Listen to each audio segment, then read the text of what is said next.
Leonel Fernández tiene un compromiso con la Comunidad Europea para la unificación de la isla entre Haití y República Dominicana. Ese convenio lo firmó con Nicolás Sarkozy cuando era presidente. ¿Y está firmado? Sí, en el viaje que hizo a Francia.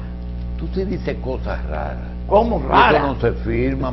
Eso se hizo un convenio donde Sarkozy en ese momento representaba la Comunidad Europea y presidente de Francia. Entonces el plan es que sea el presidente, el primer presidente que planean los canadienses, Francia y Inglaterra y Venezuela, que están apoyando toda esa invasión que se está preparando ahora mismo para invadir al país por 5 puntos cardinales fronterizos. Que si no tuviéramos un ministro de defensa como Paulino Sen, este país ya hace rato que hubiera sido invadido.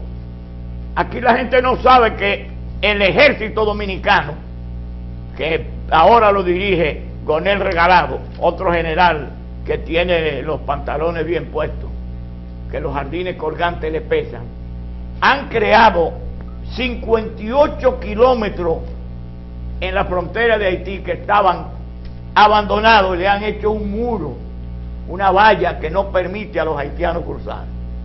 Entonces hay que ver las cosas. Estamos entreteniendo al pueblo con todos estos cuentos y la preparación que tiene el ejército dominicano para repeler ese ataque va a ser una justificación, porque van a invadir y entonces va a intervenir la OEA y la ONU y le van a dar toda esa parte fronteriza a los haitianos y se la van a retornar, porque va a venir un convenio de pacificación, el ejército dominicano se va a tener que retirar y los haitianos van a recuperar todo aquel territorio que le quitó Trujillo, que era nuestro, el que recuperó Trujillo.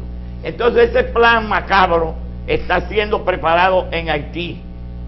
Usted no ha visto los videos que sacan ellos donde grupos haitianos exigen al país que no le cobren por los servicios médicos, que no le cobren, y además todas esas cédulas que se han expedido ilegalmente y los permisos que está dando inmigración ilegales también, están creando un caos entre los dominicanos y los haitianos. Bien. Que se creen dueños de la parte que nos corresponde a nosotros.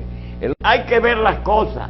Estamos entreteniendo al pueblo con todos estos cuentos y la preparación que tiene el ejército dominicano.